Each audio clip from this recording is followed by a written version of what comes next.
Alrighty, so I'm not really sure what went on there, but I guess we're going to do this two-parter. So I'll start it back off again where me and the Bulldog were in the Cowboy Bar, and I just realized that I just ate almost an entire ounce of mushrooms to myself.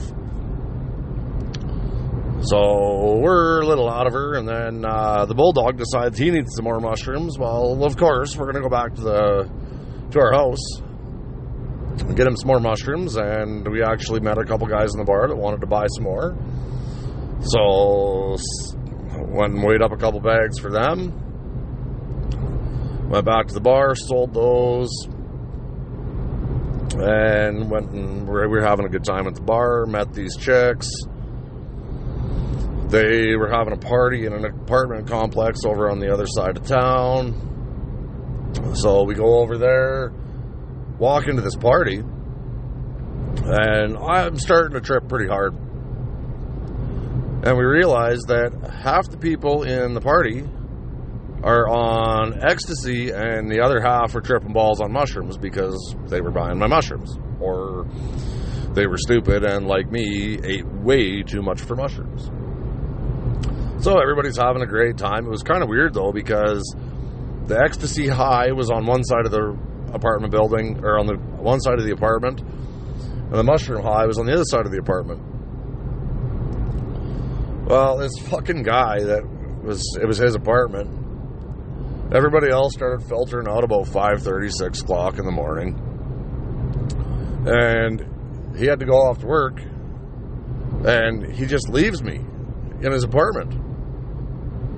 I think the Bulldog went home with a chick. I think he took this chick back to our place or something. I don't remember, but I ended up in this guy's apartment by myself. Then one of his buddies shows up, and his buddy's just tweaking balls. I still am not sure what he was high on, but he was fucking out of it. And the guy had mentioned earlier on in the night that there was scorpions running around the apartment building that had gotten out of somebody's place. Well, we see this fucking scorpion running around on the floor, so we pick it up and throw it in a pot on the stove. Well, me and this other guy in our fucked up state, we start thinking, hey, this will be fucking wicked.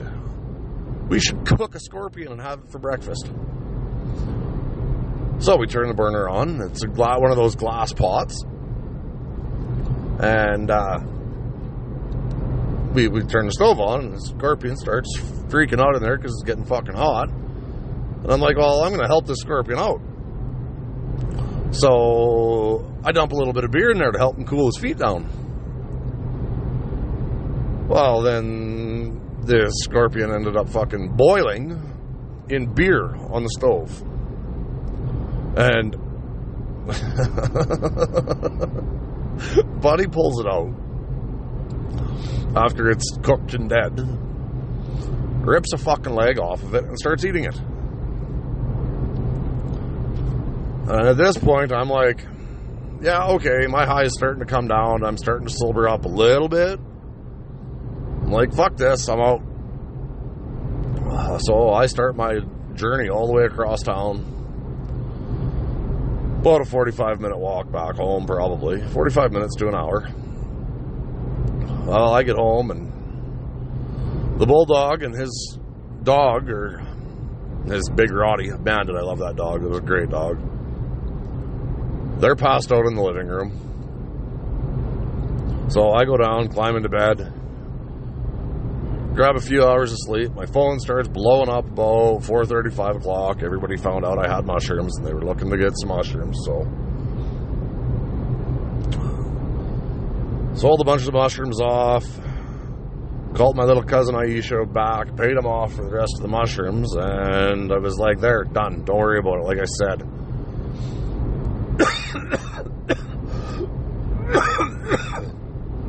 Well, and me and the Bulldog, we start drinking in the backyard again by the fire. And all of a sudden, these guys start coming down the alley, the back alley, beacon, and we're doing more mushrooms, of course. They're beaking at us over the fence, and I just scaled that fence, like you heard Justin say in the last episode there, or not the last episode, but the Drunken Victoria episode. I scale the fence like a crackhead. So I scale the fence, no friggin' shoes on. I start beaking back at these guys, and the bulldog, he's just standing on the other side of the fence, listening, watching. Well, there's 3 of them, and I start scrapping with these 3. And he says I'm doing all right, holding my own. Then they got the upper hand on me, so he come up over the fucking fence. So he come over the fence, and they took off running. He was bigger than I was. A lot bigger than I was. And we think they must have figured, well, fuck, if that little guy was holding his own, we're fucked with the 2 of them. Well, me in my state, I go tearing down the back alley, chasing these fuckers. And I chased them. It would have been probably 5 or 6 city blocks, and they went running into their house. And I got pissed off when they went running into their house, and I put my fist through the window of a car in their driveway. And the bulldog starts yelling at me, "Let's go home, let's go home." So we go back down to the house. We're sitting there by the fire again, and then shit got right out of hand. I still don't really know what happened. The bulldog had a little Chevy Celebrity station wagon, and we were going out partying, as we always did. And we woke up in the morning and went to leave. Couldn't open the fucking door. His car was like inches from the front door. So I went out onto the deck, climbed down off the deck, onto the car, backed his car up so that we could get out of the fucking house. And then he comes outside, and we're standing there having a smoke, trying to put our heads together to figure out what the fuck happened the night before. Neighbor sticks his head out, because it was a duplex we were living in.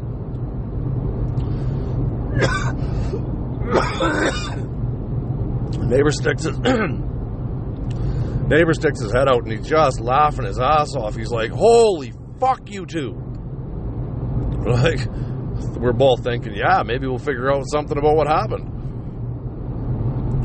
He's like, "I don't know where the fuck you guys come from, or what the fuck you were up to, but motherfucker, you guys come in here and you're laughing your asses off, giggling like little fucking girls, just about hit the house with the car, got out, couldn't get in the front door, so you climbed over top of the car, up onto the balcony, went in, and I could hear you guys fucking around in there for about 2 hours.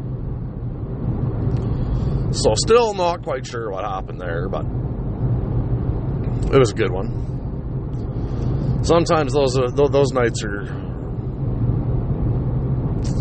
a little messed up, and all I have is the memory of the aftermath from the next morning. Right about the same time, because I still had a bunch of those mushrooms. Canada Day, we were going down to the park to watch the fireworks, and had a bunch of people that wanted mushrooms, so I think it was about 3 ounces weighed up into quarter bags. And I had them all in my hoodie pocket. Well, we're walking down into the park, and I had whiskey and Coke. I was drinking lots of whiskey back then. Rough and Rowdy, that was my whiskey of choice back then, Royal Reserve. And I had that in a Coke bottle, and the majority of us were drinking like that, but we had this one idiot, another Justin, not the one in from Victoria, he's walking with a fucking beer bottle, and we all told him, get that out of there. Like, I've got a shit ton of mushrooms in my pocket, all weighed up. Then the cops are all over down there. Like, put your bottle of beer away, just swap over to the hard stuff like the rest of us. And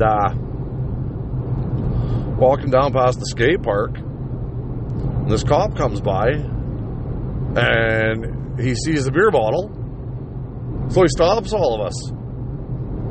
And he wants to go through our pockets, and I start flipping my pockets, because motherfucker, Luckily, I've never been charged with anything or done any jail time. Well, I've done drunk tank nights and little shit like that, city cells, but that's fuck all, really. So,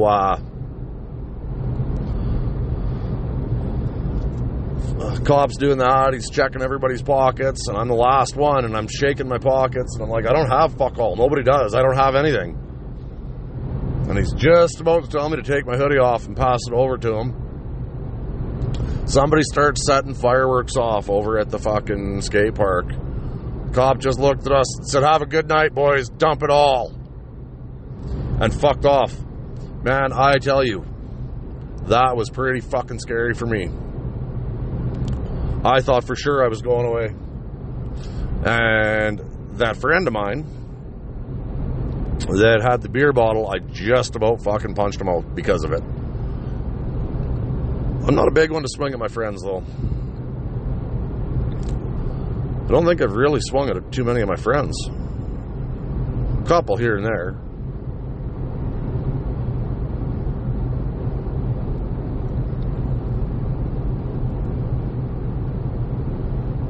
Well, I don't know. Do I want to get into another one here? I think I better, since this is a part 2 kind of thing.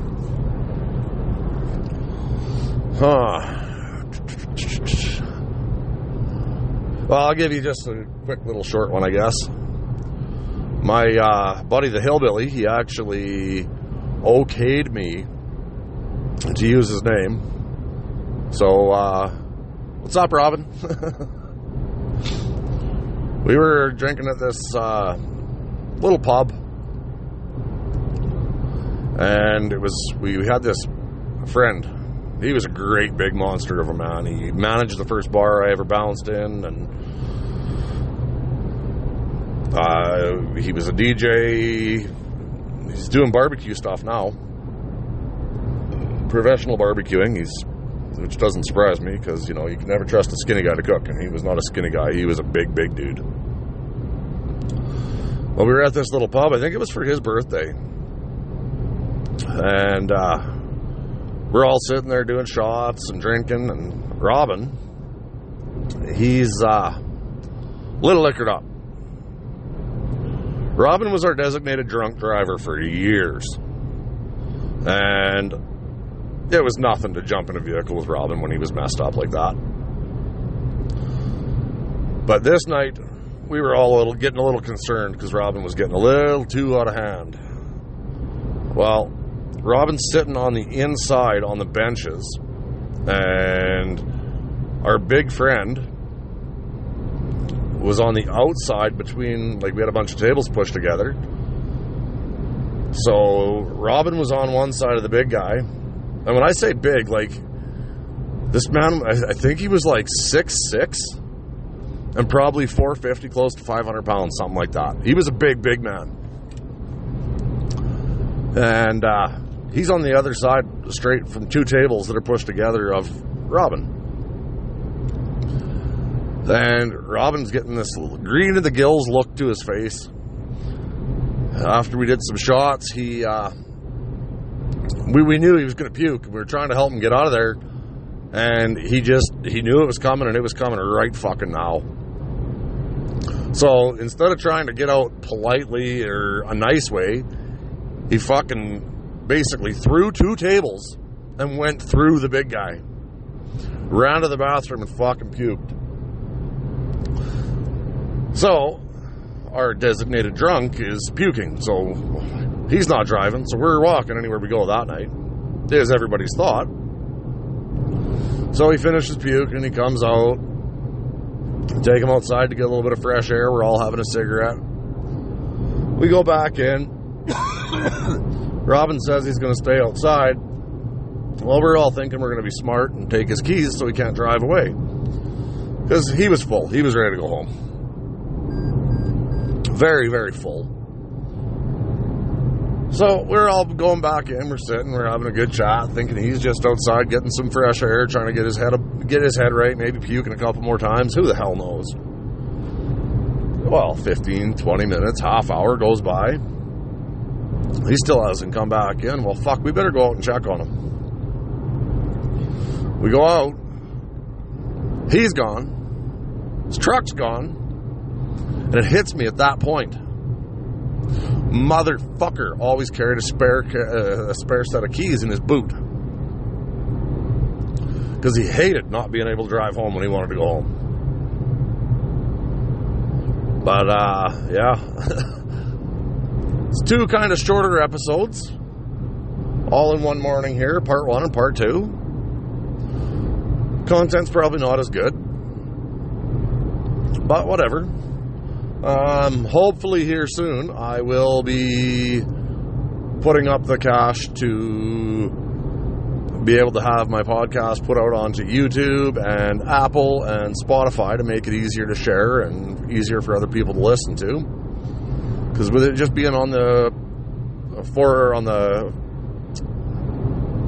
podcast platforms that it's on now, a lot of people don't want to download them, so just got to figure out when I can afford to do that. And when I can afford to do that, I will let everybody know and make sure that everybody has the link to the YouTube page and all the rest of that crap. And this is the first time I'm going to plug somebody. If you guys are liking this podcast, I'd like you to go over and check out a couple of my bros' podcasts. It is nothing like mine, but it's good. I really enjoy it. Go over and check out the Blue Collar Philosophers. Good podcasts, good content. I really enjoy it. Never really was a podcast guy until they got fired up. So go over, give it a listen, like it, share it, get it out there. They're trying to do this the same way I am, where they don't want to put a lot of money into it. It's kind of just a new thing for them like it is for me. They've been doing it now for, I want to say, about 6 months. Maybe I'm wrong. But Biker Mike and Kickstand, love you guys. Thanks for the shout out on your podcast.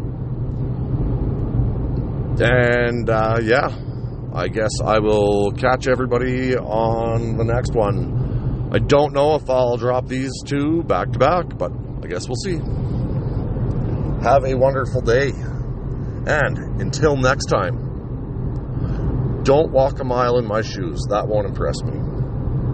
Live 30 seconds in my head, and you'll see why I am the way I am.